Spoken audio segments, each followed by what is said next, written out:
Hey, good morning everybody, and welcome to the vlog. You may ask, what am I doing holding a big tilapia? The truth is, I've been thinking about this for quite some time. My girl Ivy here is definitely ready to eat. She has been for the last couple days, and I want to give her a varied diet. In the wild, these guys will eat a lot of fish too, so I figured let's go ahead and give her a fish.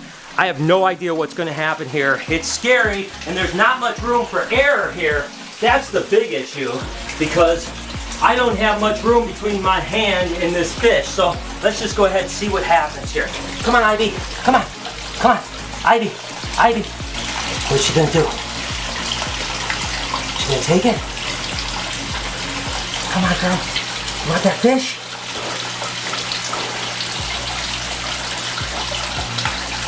Strange. She doesn't seem interested. I thought for sure that she was gonna crush it because she's been so excited about eating this last couple days. Wow, she didn't seem to have any interest at all in this fish, which is crazy. Well, the good news is I did thaw out a couple small pigs for her anyway, so let's just go ahead and give her one more shot at this fish, and if she doesn't like it, we'll just feed her a pig. Nope, doesn't seem like she wants it, so hey, strike one thing off the list. I guess I'm not feeding anacondas fish in the future. Well, since the fish didn't work, let's go ahead and see if she wants a little pig. I know she's been acting super hungry lately, so I think she'll take it. Let's see what happens. You want this, girl? Come on. There she goes. She took it. Just gonna let her roll right back down in the water and let her eat it that way like she did the one time. Wow, that was cool. What a weird thing, huh? I mean, anacondas are so bizarre. I mean, she was totally not interested in the fish. As soon as I brought that little pig in there, she was immediately interested in it. Now we're gonna see, will she eat a pig underwater? I mean, she did a rabbit, so I'm sure she's gonna do the same thing. So there you go. Ivy always keeps me guessing. Well, again, I'm gonna try to feed these fish off to whoever I can. Come on, RJ. Come on, bud. Come on. There you go. Up, up, up, up, up. There you go, buddy. Woo-hoo. He loves it. Are you kidding me? That's awesome. Again, I thawed out a couple fish, so I figured I might as well feed them off to whatever I possibly can. RJ gets a little bit of a feast, and that is pretty awesome.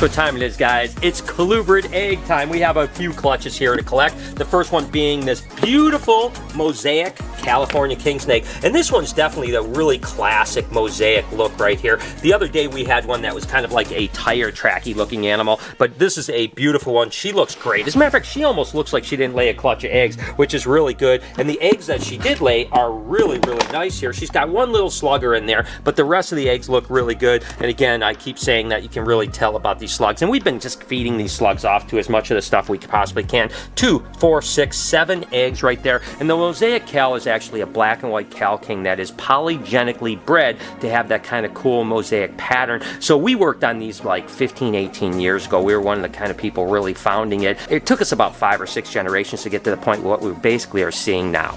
Next up is actually a Pueblan milk snake. Oh, I don't know if she's done laying. I don't know. See, this is what you have to always be concerned about. Let's just take a look. I don't think she's laid at all.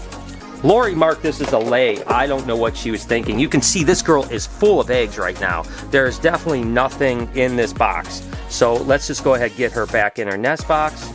We'll just go ahead and get this girl back in her nest box. Now, the question is, could this girl have laid? Lori, look at that. We've got a clutch of eggs in the other box. And basically what I mean by that is Lori goes around and she'll just put these little markers on my leg tags just so that I know where to go collect eggs, and she put it on the wrong one. That makes sense. Not exactly happy with this egg here. This egg doesn't look too good. This is another little infertile egg, kind of all kinds of goofiness and stuff like that. But the rest of the clutch looks good. Very small clutch. Sometimes Pueblans will only lay 3, 4 eggs. This is a small clutch. This is actually 3 eggs right here. Just a Pueblan to a Pueblan. But guess what, guys?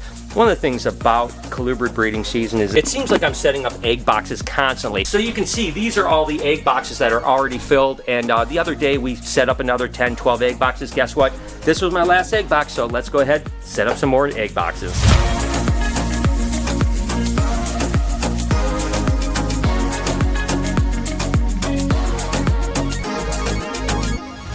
again, it's so interesting the fact that you can see she keeps going up for a breath of air, and then she's searching for the head. She doesn't want to commit to actually eating until she knows she can hold her breath long enough to take it all the way down. So in a way, she's almost mapping the animal to where she knows exactly where she's going to be and how much breath she's going to need to swallow the whole thing. That is incredible that nature is so intelligent that way, because let's face it, if she was halfway down and then ran out of breath, what would she do? She couldn't spit it out and get breath. So this is pretty amazing to watch.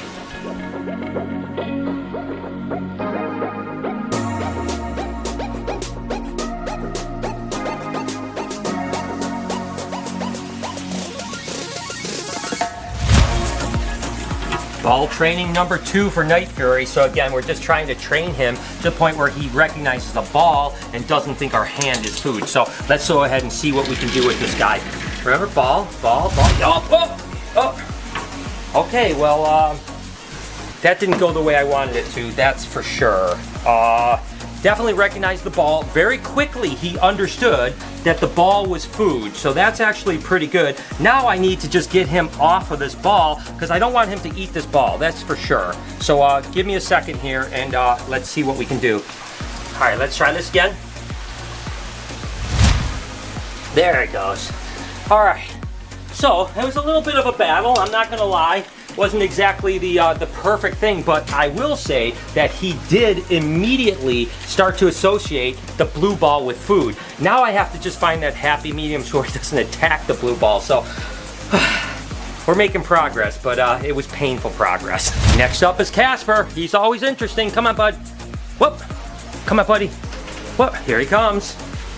Whoa, Casper. Whoop. There he goes, buddy. Whoo. I love this. I found the animal he loves to eat. I mean, more than anything else, little pigs, he loves them.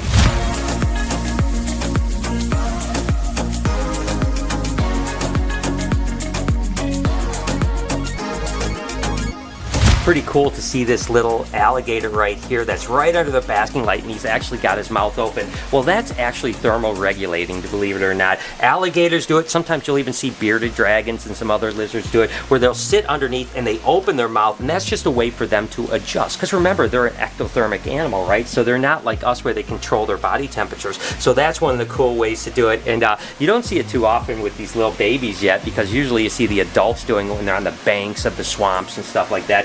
That is pretty awesome. Next up is actually this Brooks King right here. We'll take a quick look at her. Beautiful snakes. Brooks Kings are just amazing. South Florida king snake. She's actually het for white-sided and het for aneurystic. I'll show you the male that she's actually bred to, which is an anery that's het for white-sided. So we could produce anery white-sided. We could produce some white-sided and different things like that. And that's the anery, which is just lacking that yellow pigment. So there's some pretty cool potential there. Let's go see how many eggs she has. Oh my gosh, that's a huge clutch. Look at that. Oh my God. And of course they have to have one little slugger.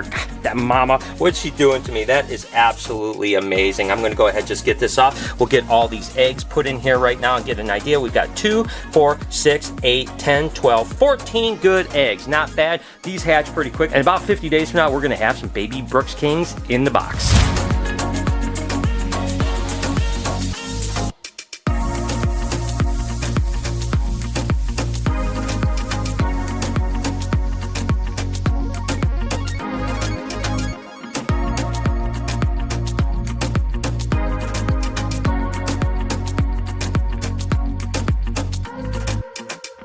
And there my girl is. Unbelievable. Girl, are you so happy? You're such a good girl. I love this animal so much. She is so incredible. And it's crazy. I mean, to see the nature behind it. I mean, I love the enclosure because it gives us an opportunity to really kind of dissect what that animal is thinking, what it would be like a little bit in the wild. I realize it's not the wild, but it's at least a simulation of the wild. And the fact that she could eat a pig that size underwater, that's, I mean, I'm left speechless. Come on, girl. Come on. Come on. Oh, nice big girl. We'll definitely give Daisy 2 or 3 of these guys today. Give her a nice big meal, but she's looking beautiful. Just like Ivy, Al has been on the move the last couple days, telling me that he is definitely wanting to eat. Come on, Al. And he loves little pigs for sure. Here we go. Come on, buddy. There it goes. There you go, buddy.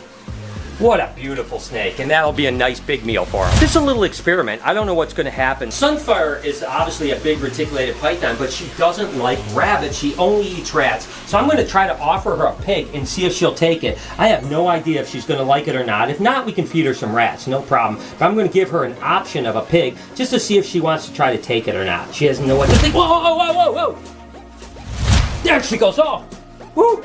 I tell you what, I guess that answers my question. She likes pigs, which is great because now we can put some size on her, because rats are hard because you can feed her 3, 4, 5 rats a week. She's still really slender. Now that we can get a bigger meal like a pig in, we can start to get some weight on her because she's a beautiful snake. And I'd love to see this animal a good 16, 18 foot. That was high energy. Last clutch of the day is actually a snowcorn that is het for scaleless, that's bred to a scaleless snowcorn. And the scaleless snowcorns are so cool. I gotta show you this animal right here. It's ridiculous. I mean, look at how cool that animal is right there. Of course, that's a scaleless snowcorn. So the fact is that this whole clutch will be snow, because it's snow to snow, which of course is an albino and a black corn mixed together. And then half the clutch is gonna be scaleless. So we'll get half scaleless, half snows that are het for scaleless. And it looks like a really nice clutch of eggs. We're just gonna get Mama off here. Come on, Mom, come on, baby. Let's go, you did so good. Way to go, Mama. We'll put her back, we'll get her some water and get her all set up. She'll be back onto food in no time, and then we'll set these eggs up right here. All right, not a huge clutch, but that's okay. I don't mind because they're nice big eggs, meaning that the babies will be really big. So there's 2, 4, 6, 8, 9 eggs. I'll take that, and that wraps the colubrid eggs for the day.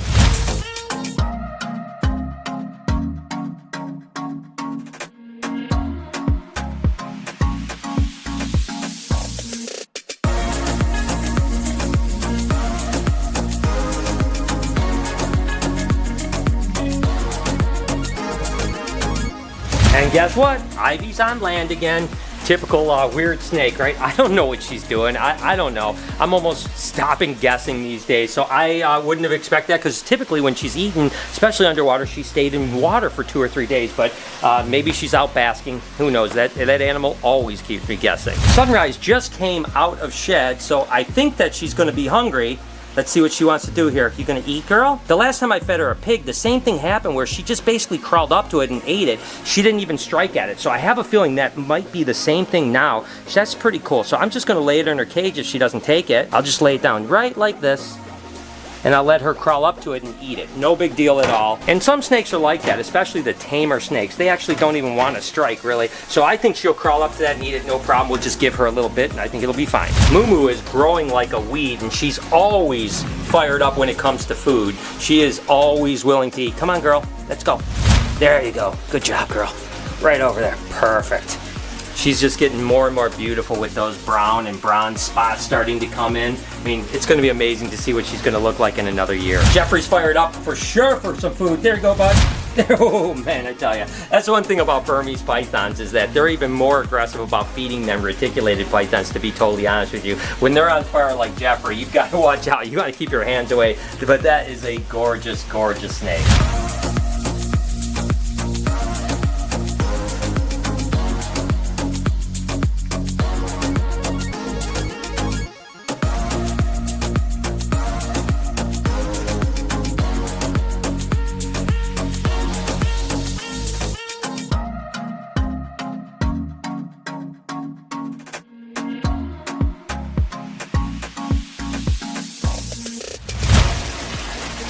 I tell you what, that animal is absolutely gorgeous. Although she didn't eat the fish I was expecting her to, it was still cool to see her eat a pig under the water. As a matter of fact, if you guys enjoyed this video, here's an entire playlist over here. You can see all the feeding stuff. Up here, you can actually check out my podcast channel called Checking In.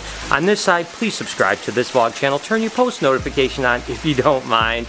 Have an absolutely wonderful day. Remember, be kind to someone, and I promise I'll see you guys tomorrow.